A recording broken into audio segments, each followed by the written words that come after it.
everyone, it's Shannon here for Honeybee Stamps.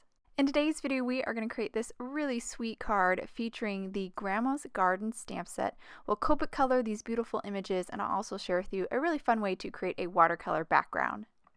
Let's start with the Grandma's Garden stamp set. This is a 4x6 stamp set. It has fuchsia flowers and several hummingbirds. I've arranged the large sprig of fuchsia flowers and a hummingbird, as well as a little pair of leaves, onto some white cardstock, stamped it in intense black, and allowed the ink to dry. And now we're ready to Copic color.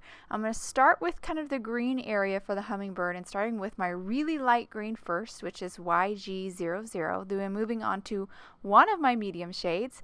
This is G02. Then my second medium shade, which is G05, and then I'll finish up with my darkest green, which is G28, which was right here. So finishing up kind of the tail of the hummingbird with that. Now I'm going back through my greens and blending out the transition between all of them until I finish with that YG00. Now moving on to the kind of pink part of the hummingbird, starting with RV21.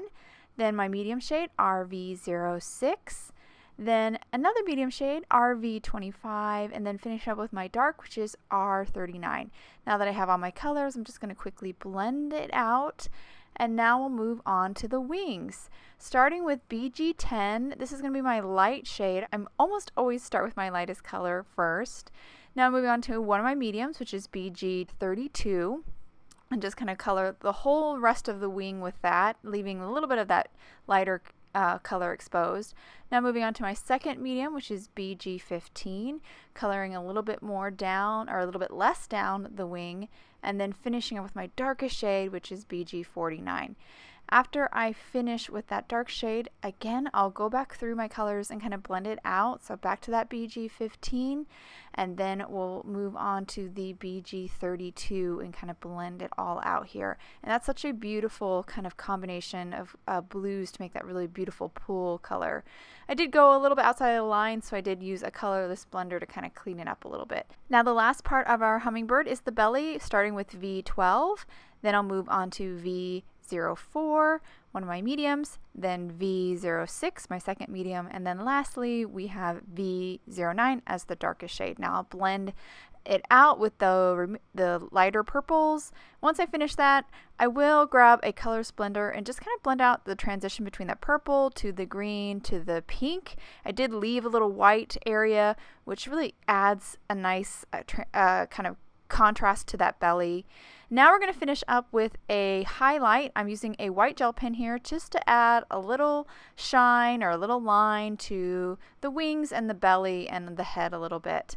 Now we're going to move on to the flowers, starting with the same combo of greens. So first is that YG00. I'm going to color the leaves, of course, and even a little bit of where the flower meets the stem. Then I'm moving on to G02, which is my medium shade.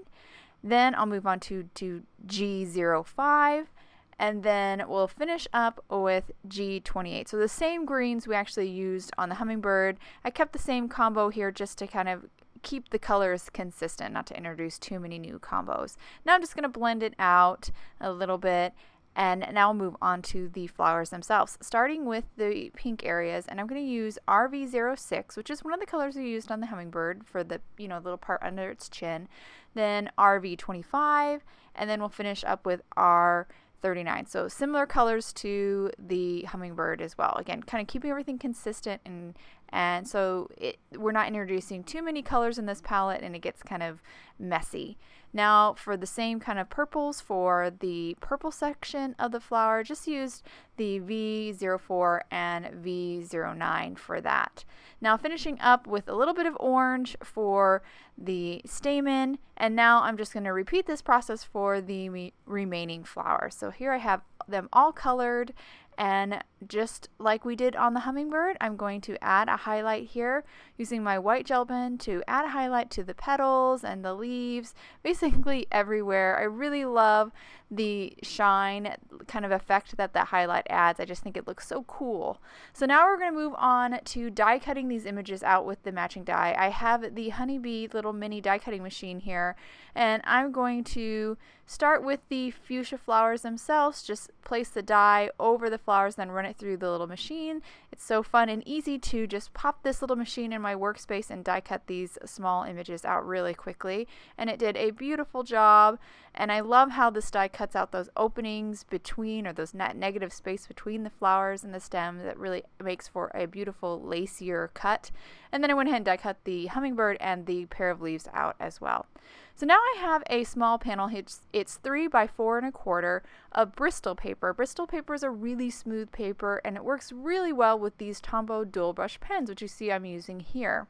And I just scribble with my markers on the upper half or third with a variety of Tombow dual brush pen colors. Basically, I picked colors that are similar to what I used for my hummingbird and the flowers. And once I finish kind of scribbling some of this ink down, I'll be ready to activate it with water. So any water-based ink markers will work for this technique. Distress markers would work for this technique if you have those instead. I spritz it with water to get the ink moving, and then I'm going to grab my Rocket air blaster and just blow that color around to get it moving more and get kind of more of a streakier look, which is what I'm looking for. If I have a little too much color, I'll then pick it up with a towel, and basically I'll let this dry. While that's drying, we're going to move on to our sentiment. So I have the Bitty Buzzword honey cuts here. I'm going to grab off the hugs, and I'm going to die cut white cardstock and black cardstock. Going to die cut the outline out of black and the shadow out of white. And now I'm just going to glue these two together. Just grab my precision glue, add a little bit of glue to the back side of my black hugs, and then just adhere it down onto the shadow layer. Once I have that done, we're going to quickly make a sub-sentiment. I'm using the Bitty Buzzwords here. Just grabbed a sub-sentiment, and I did off camera stamp it in embossing ink and then heat embossed it with white embossing powder. Now we're going to move on to putting this card together. So I have some scraps of cardstock here. They're a little bit smaller than the 3 by 4 1/4 panel that I watercolored. I'm going to adhere the two scraps together, and then I'll adhere them to the back side of my watercolored panel. And this is just going to add a little bit of dimension. It's a little bit less thick than foam tape. You could definitely use foam tape if you wanted to, but sometimes I don't want this panel to be so dimensional. I just want it to pop up a little bit, and that's when I'll use cardstock or layered cardstock. So just stack those, adhere them to the back side, and now I adhered the panel onto my card front. Now we're going to move on to all of our die cut images. I've added some foam adhesive to the back side of them.